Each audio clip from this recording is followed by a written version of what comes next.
12 मार्च 1993 का वो दिन जब मुंबई की सड़कों पर एक के बाद एक जोरदार धमाके गूंजे। पूरे शहर की रूह कांप उठी।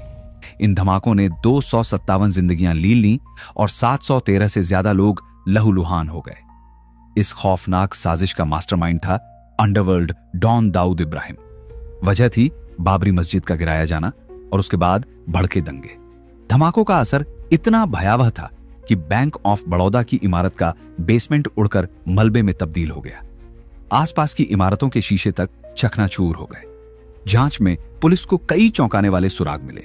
तभी सामने आया कि बॉलीवुड प्रोड्यूसर समीर हिंगोरा, हनीफ कड़ावाला और इब्राहिम मूसा चौहान यानी बाबा चौहान लगातार दाऊद के भाई अनीस इब्राहिम के संपर्क में थे। 11 अप्रैल 1993 को डीसीपी राकेश मारिया ने बाबा चौहान को पकड़कर पूछताछ शुरू की। मारिया ने सख्ती से सवाल किया, ये हथियार कहां से आए, किसके लिए थे? बाबा चौहान ने हिचकिचाते हुए जवाब दिया, साहब, अनीस ने मुझे और अब्बू सलीम को कहा था कि कुछ गिटार और टेनिस बॉल्स संजू बाबा के घर पहुंचाओ। मारिया चौंक गए, बोले, गिटार, टेनिस बॉल्स, इसका क्या मतलब है? बाबा चौहान ने धीरे से कहा, गिटार मतलब AK-56 राइफल और टेनिस बॉल्स मतलब हैंड ग्रेनेड। मारिया ने तुरंत पलटकर पूछा, और ये संजू बाबा कौन है? बाबा चौहान बोला, फिल्म स्टार संजय दत्त। ये सुनते ही पूरे मीडिया में भूचाल आ गया। अगले ही दिन अखबारों की हेडलाइंस में सिर्फ एक नाम था, संजय दत्त। उस वक्त संजय मॉरिशस में थे, फिल्म आतिश की शूटिंग कर रहे थे।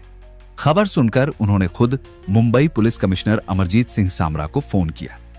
सर, मैंने सुना कि आपने प्रेस कॉन्फ्रेंस में कहा है कि मैं बम धमाकों में शामिल हूं, क्या यह सच है? सामरा ने शांत स्वर में जवाब दिया, हां, हनीफ और समीर ने तुम्हारा नाम लिया है। संजय घबराकर बोले, सर, अगर आप कहें तो मैं अभी शूटिंग कैंसिल करके वापस आ सकता हूं। सामरा, जो सुनील दत्त को अच्छे से जानते थे, ने समझाते हुए कहा, बेटा, कोई जल्दी नहीं है, तुम अपनी शूटिंग पूरी करो और शेड्यूल के मुताबिक लौट आना। लेकिन किस्मत को कुछ और ही मंजूर था। 6 दिन बाद जैसे ही संजय मुंबई एयरपोर्ट पर उतरे, पुलिस ने उन्हें वहीं गिरफ्तार कर लिया। 26 अप्रैल 1993 को टाड़ा कानून के तहत उनका कबूलनामा दर्ज किया गया। मुंबई पुलिस के डीसीपी कृष्णलाल बिश्नोई के सामने संजय ने खुलकर बोला, मेरे पास 3 लाइसेंसी हथियार हैं, एक 270 राइफल, एक 375 मैग्नम डबल बैरल राइफल और एक 12 बोर डबल बैरल गन। मुझे शिकार का शौक है, अक्सर अपने दोस्त यूसुफ नलवाला के साथ शिकार पर जाता हूं। उन्होंने आगे बताया, साल 1991 में जब मैं फिल्म यलगार की शूटिंग के लिए दुबई गया था तो फिरोज खान ने मेरी मुलाकात दाऊद इब्राहिम और उसके भाई अनीस से करवाई। उसके बाद अनीस हमसे मिलने आने लगा। मैं पहले से ही हनीफ कड़ावाला और समीर हिंगोरा को जानता था। उनकी कंपनी मैग्नम वीडियो थी और उन्होंने मुझे फिल्म सनम में साइन किया था। उसी बहाने वे अक्सर मेरे घर आते रहते थे। एक दिन हनीफ ने मुझसे कहा कि वो मेरे लिए ऑटोमेटिक हथियार मंगवा सकता है। शुरू में मैंने टाल दिया, लेकिन बार बार कहने पर आखिरकार मान गया। संजय ने कबूलनामे में आगे कहा, जनवरी 1993 की एक रात करीब 9 बजे समीर और हनीफ मेरे घर आए।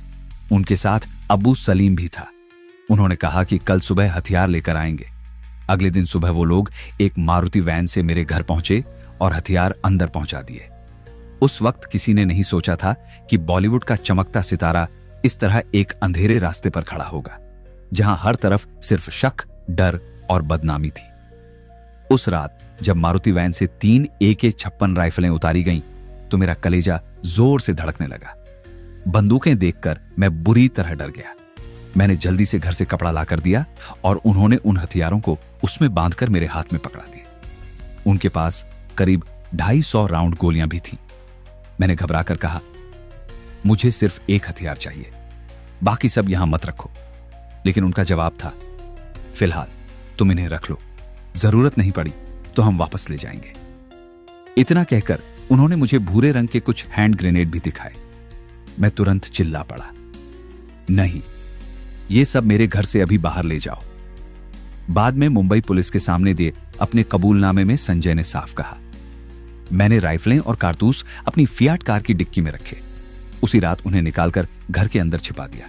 लेकिन मैं इतना डर गया था कि 2 दिन बाद हनीफ को बुलाकर कहा, यार ये हथियार वापस ले जाओ।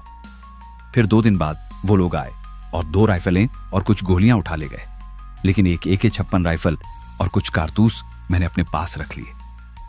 संजय ने आगे बताया, सितंबर 1992 में जब मैं शूटिंग कर रहा था, तभी दाऊद गैंग का आदमी कयूम मेरे पास आया।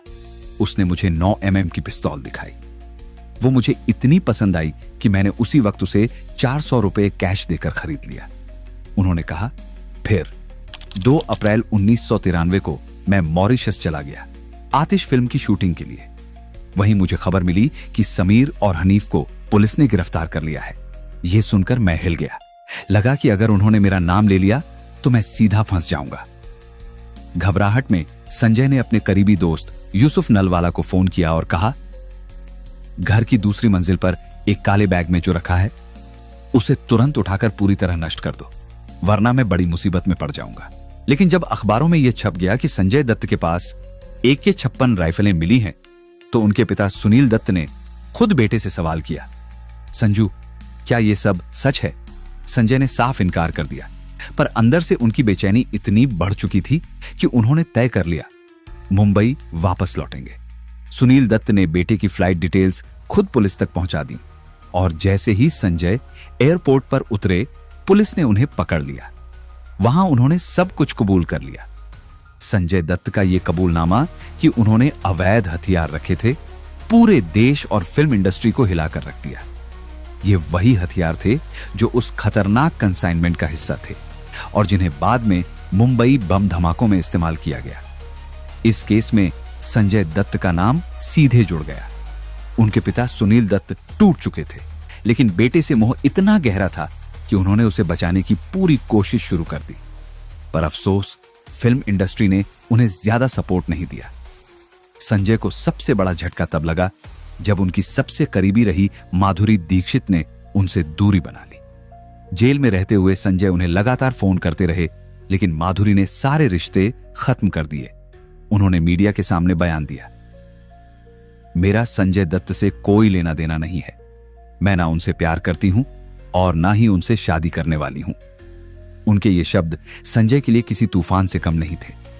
एक तरफ कानून की गिरफ्त, दूसरी तरफ टूटता परिवार और ऊपर से मोहब्बत का यूं बिखर जाना। सबने मिलकर उन्हें अंदर से तोड़कर रख दिया। संजय दत्त की गिरफ्तारी ने जहां पूरे देश को हिला दिया था, वहीं उनकी आने वाली फिल्म खलनायक के मेकर्स ने इसका पूरा फायदा उठाया। फिल्म के पोस्टर्स पर हथकड़ी पहने संजय की तस्वीर छप गई और उस पर बड़े अक्षरों में लिखा था, हां मैं हूं खलनायक।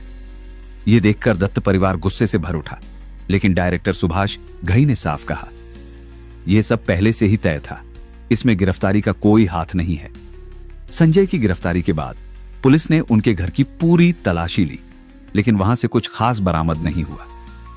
5 मई 1993 को संजय को हाई कोर्ट से अंतरिम जमानत मिल गई। बाहर निकलते ही उन्होंने काम पर लौटना शुरू कर दिया। उनकी रुकी हुई फिल्में गुमराह और साहिबान रिलीज हुईं और बॉक्स ऑफिस पर हिट साबित हुईं। एक बार फिर संजय स्टारडम की चोटी पर पहुंच गए। इसी दौर में उनका नाम मॉडल रिया पिल्लई के साथ जुड़ने लगा, लेकिन कानूनी मुश्किलें पीछा छोड़ने को तैयार नहीं थीं। टाडा केस की सुनवाई जारी थी और इसके साथ ही पत्नी ऋचा शर्मा से तलाक और बेटी त्रिशला की कस्टडी का मामला भी उलझा हुआ था। फिर आया 4 जुलाई 1994 का दिन। जज जेबोन पटेल ने संजय की जमानत रद्द कर दी। इस बार उन्हें ठाणे जेल की अंडाशील में भेजा गया, वो जगह जहां हाई सिक्योरिटी कैदियों को रखा जाता था। ये एक छोटी, अंधेरी और दमघोंटू कोठरी थी, जिसमें धूप की एक किरण तक नहीं पहुंचती थी। वहां संजय पूरी तरह टूटने लगे। जेल के अकेलेपन ने उन्हें अंदर से खा लिया था। एक दिन गुस्से और हताशा में उन्होंने जोर से अपना सिर दीवार पर दे मारा। खून बहा, टांके लगे। बाद में जेल प्रशासन ने उन्हें एक कैदी प्यारा सिंह के साथ रखा। धीरे धीरे दोनों में दोस्ती हो गई और यही रिश्ता संजय को भीतर से संभालने लगा। इधर बाहर सुनील दत्त अपने बेटे को जेल से निकालने के लिए हर दरवाजा खटखटा रहे थे, लेकिन न तो उनकी पार्टी कांग्रेस ने साथ दिया और न ही कोई बड़ा नेता मदद के लिए आगे आया। उस वक्त महाराष्ट्र के मुख्यमंत्री शरद पवार थे और सुनील दत्त और उनके रिश्ते किसी भी तरह अच्छे नहीं थे। मजबूरी में सुनील दत्त ने फैसला किया कि अब वो अपने पुराने राजनीतिक विरोधी और शिवसेना प्रमुख बाल ठाकरे से मदद मांगेंगे। जब इस बारे में सुनील दत्त से पूछा गया कि क्या उन्होंने वाकई बाल ठाकरे की मदद ली थी, तो उन्होंने साफ कहा, जब केस चल रहा था उस समय सरकार थी शिवसेना की, बीजेपी की, उस समय आपने बाल ठाकरे की मदद ली? बाल Thackeray ji is my old friend. जब मैं राजनीति में नहीं था उस जमाने से मैं उनको जानता हूँ and he respects me, I respect him. और मैं मिला उनको इसलिए कि उस जमाने में उनकी सरकार थी, मिस्टर बाल ठाकरे की उनकी सरकार थी। और आपको याद होगा वो कहते थे कि चाबी मेरे पास है, तो जिसके पास चाबी होती है रिमोट कंट्रोल। हाँ जी, रिमोट कंट्रोल मेरे पास है। अब जिसके पास चाबी होती है, रिमोट कंट्रोल, उसी के पास आदमी जाएगा ना जी। ये बयान साफ दिखाता था कि पिता अपने बेटे के लिए किस हद तक जाने को तैयार थे। जिस दौर में हर तरफ दरवाजे बंद हो चुके थे, सुनील दत्त ने वो कदम उठाया जिसकी किसी को उम्मीद तक नहीं थी। लोग हैरान रह गए क्योंकि सुनील एक तरफ तो पुराने कांग्रेसी थे, दूसरी तरफ उनकी शादी हुई थी मशहूर अभिनेत्री नरगिस से, जो मुस्लिम थी।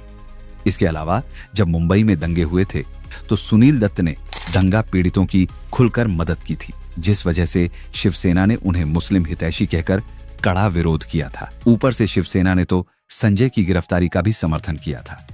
लेकिन हालात ऐसे बन गए कि सुनील दत्त के पास कोई और रास्ता ही नहीं बचा। वो सीधे अपने पुराने विरोधी बाल ठाकरे के दरवाजे पर पहुंचे। ठाकरे ने पहले तो चुप्पी साधी, लेकिन फिर अचानक दत्त परिवार के पक्ष में आ गए।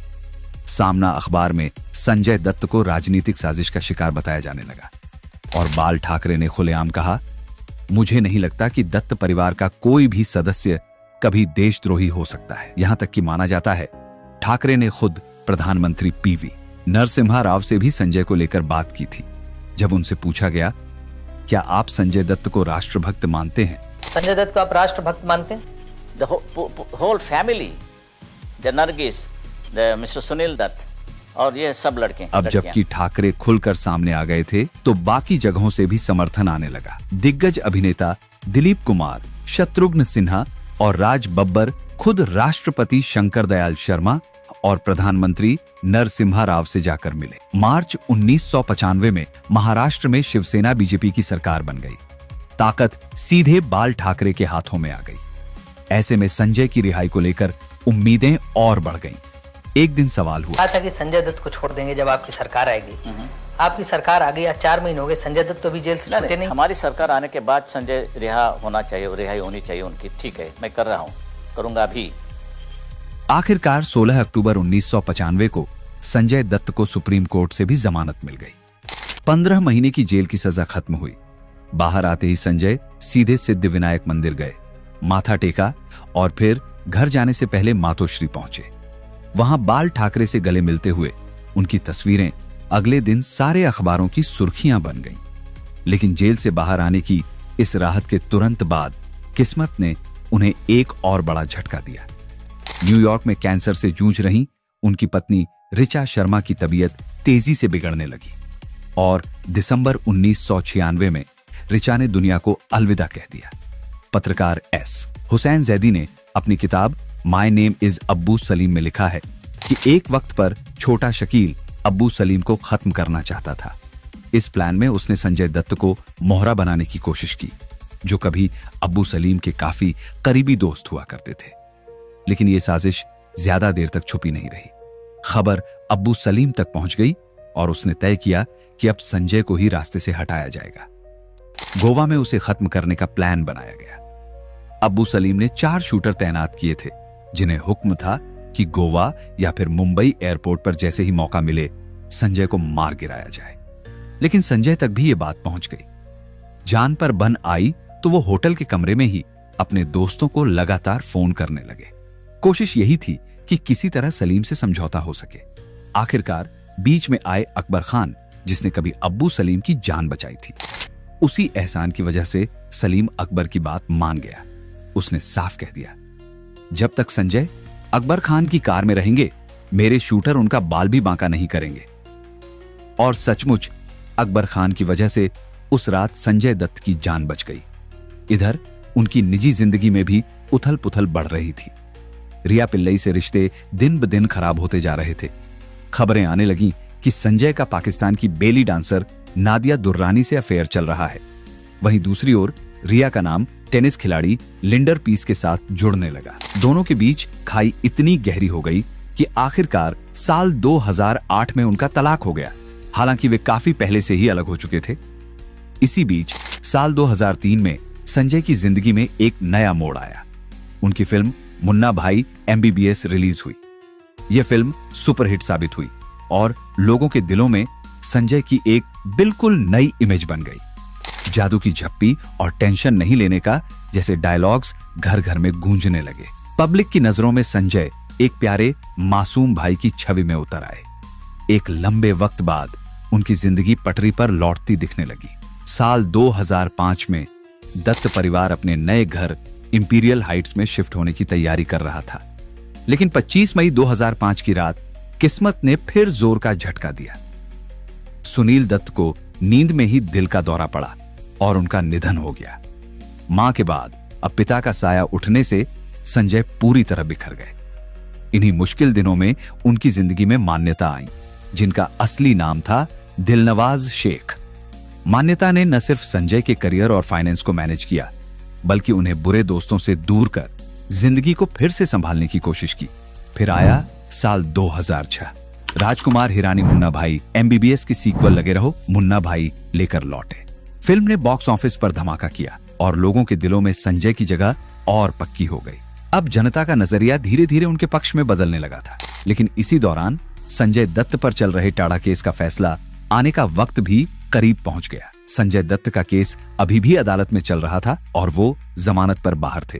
28 नवंबर 2006 को जज PD कोड़े ने एक अहम फैसला सुनाया। उन्होंने कहा कि CBI यह साबित नहीं कर पाई कि जो हथियार संजय दत्त के घर पहुंचे थे वही टाइगर मेमन और बाकी आरोपियों द्वारा तस्करी कर लाए गए थे, जिन्हें मुंबई धमाकों में इस्तेमाल किया गया। इसलिए संजय पर धमाकों में मदद करने का आरोप साबित नहीं होता।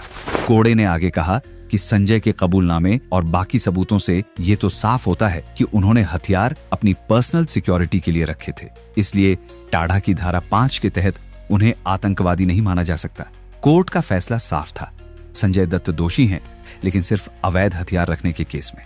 मुंबई बम धमाकों की साजिश से उनका कोई लेना देना नहीं था। जज P.T. कोड़े ने कोर्ट में कहा, मेरे हिसाब से संजय दत्त आतंकवादी नहीं है, लेकिन राहत अधूरी रही। 31 जुलाई 2007 को टाड़ा कोर्ट ने संजय को अवैध हथियार रखने के आरोप में 6 साल की कठोर कैद की सजा सुना दी। फैसला आते ही उन्हें गिरफ्तार कर आर्थर रोड जेल भेज दिया गया।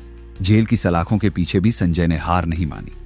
उन्होंने सजा के खिलाफ ऊपरी अदालत में अपील कर दी। नतीजा ये हुआ कि 27 नवंबर 2007 को सुप्रीम कोर्ट ने उन्हें फिर से जमानत दे दी। जेल से बाहर आते ही संजय ने दोबारा फिल्मों की शूटिंग शुरू कर दी। फिर आया 7 फरवरी 2008 का दिन। संजय ने गोवा में मान्यता से शादी कर ली। हालांकि इस शादी में उनकी बहनें प्रिया दत्त और नम्रता दत्त शामिल नहीं हुई, क्योंकि उन्हें मान्यता बिल्कुल पसंद नहीं थी। उसी वक्त संजय ने अपनी जिंदगी में एक नया मोड़ लेने का फैसला किया, राजनीति। लेकिन उन्होंने कांग्रेस का हाथ नहीं थामा, जबकि उनके पिता सुनील दत्त लंबे वक्त तक वहीं से सांसद रहे थे, बल्कि उन्होंने मुलायम सिंह यादव की समाजवादी पार्टी ज्वाइन कर ली। उस वक्त अमर सिंह का पार्टी में काफी असर था और सपा बॉलीवुड सितारों को जोड़कर अपनी ताकत बढ़ा रही थी। साल 2009 के लोकसभा चुनाव में समाजवादी पार्टी ने संजय दत्त को लखनऊ से उम्मीदवार घोषित कर दिया। संजय ने भी पूरी तैयारी शुरू कर दी। रोड शो निकाले, सिर पर SP की लाल टोपी पहनी और जनता के बीच उतर गए। लेकिन तभी कानूनी अड़चन सामने आ गई। नियम यह था कि जिसे 2 साल से ज्यादा की सजा हो चुकी है, वो अपनी सजा पूरी होने के 6 साल बाद तक चुनाव नहीं लड़ सकता। चूंकि टाड़ा कोर्ट संजय को 6 साल की सजा सुना चुकी थी, इसलिए उन्होंने सुप्रीम कोर्ट में याचिका डाली कि उनके कन्विक्शन पर रोक लगाई जाए ताकि वे चुनाव लड़ सके। लेकिन सुप्रीम कोर्ट ने साफ इनकार कर दिया। अदालत का कहना था कि कानून सबके लिए बराबर है, संजय चुनाव नहीं लड़ सकते। मजबूरन सपा ने उनकी जगह पूर्व मिस इंडिया नफीसा अली को लखनऊ से मैदान में उतार दिया। हालांकि पार्टी ने संजय को महासचिव बना दिया ताकि वे चुनाव प्रचार कर सकें। कुछ वक्त तक उन्होंने पार्टी के लिए कैंपेन किया, लेकिन धीरे धीरे राजनीति से उनका मोहभंग हो गया। आखिरकार उन्होंने समाजवादी पार्टी भी छोड़ दी और राजनीति से लगभग संन्यास ले लिया। संजय की जिंदगी जैसे फिल्मों का एक नॉन स्टॉप शो था। एक तरफ उनकी डबल धमाल और सन ऑफ सरदार जैसी मूवीज बॉक्स ऑफिस पर कमाल कर रही थी।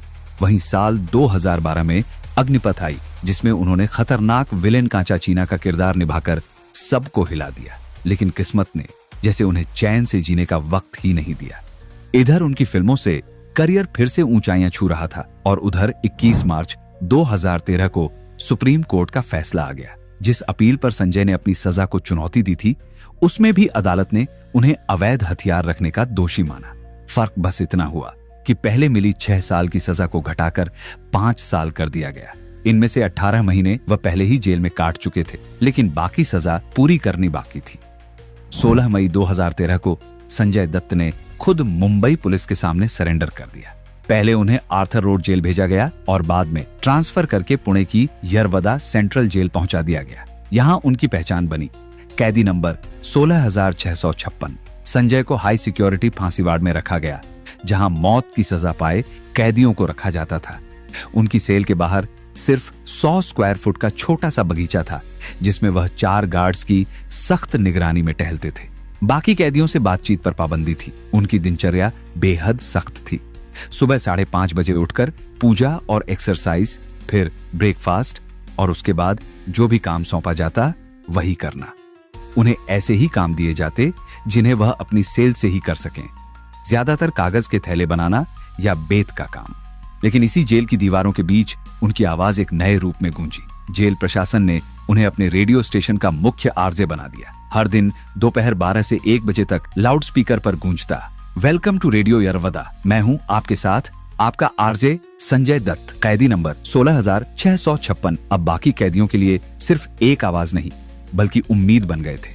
इसी दौरान उन्होंने मुंशी प्रेमचंद की कहानियां पढ़नी शुरू की और किताबों से एक नया सुकून पाया। जेल में उनके अच्छे व्यवहार के कारण उनकी सजा 60 दिन कम कर दी गई।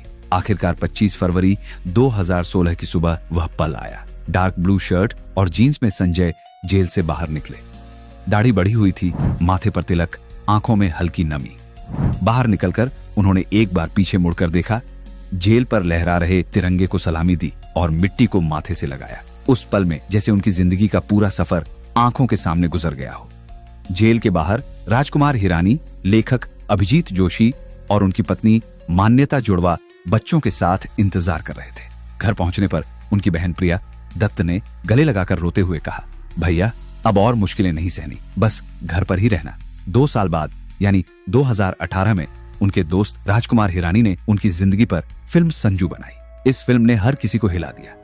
इसमें दावा किया गया कि संजय के 308 औरतों के साथ रिश्ते रहे थे और खुद संजय ने भी कहा था, भाई यही तक गिन पाया था।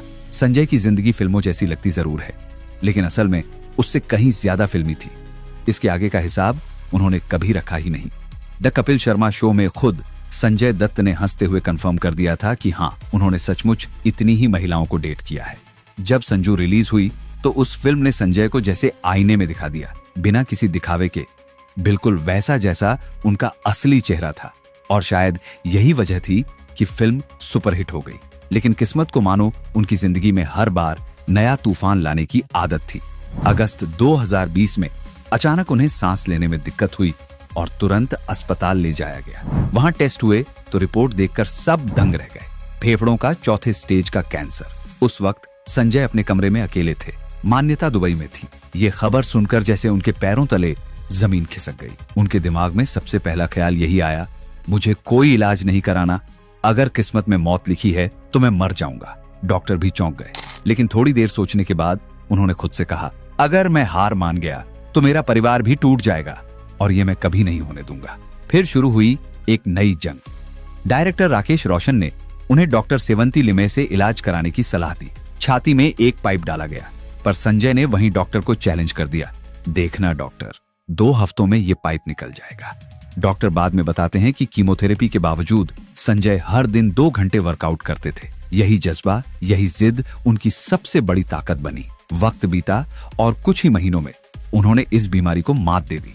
संजय दत्त की कहानी किसी फिल्म की तरह है, जहां शोहरत भी है, दौलत भी, नशा भी, अपराध भी, सजा भी और सबसे बड़ी बात कमबैक भी। लेकिन इसके पीछे छुपा सच ये भी है कि उन्होंने अपनी जिंदगी में ऐसी ऐसी ट्रेजेडीज झेली हैं कि उनसे सहानुभूति होना लाजमी है।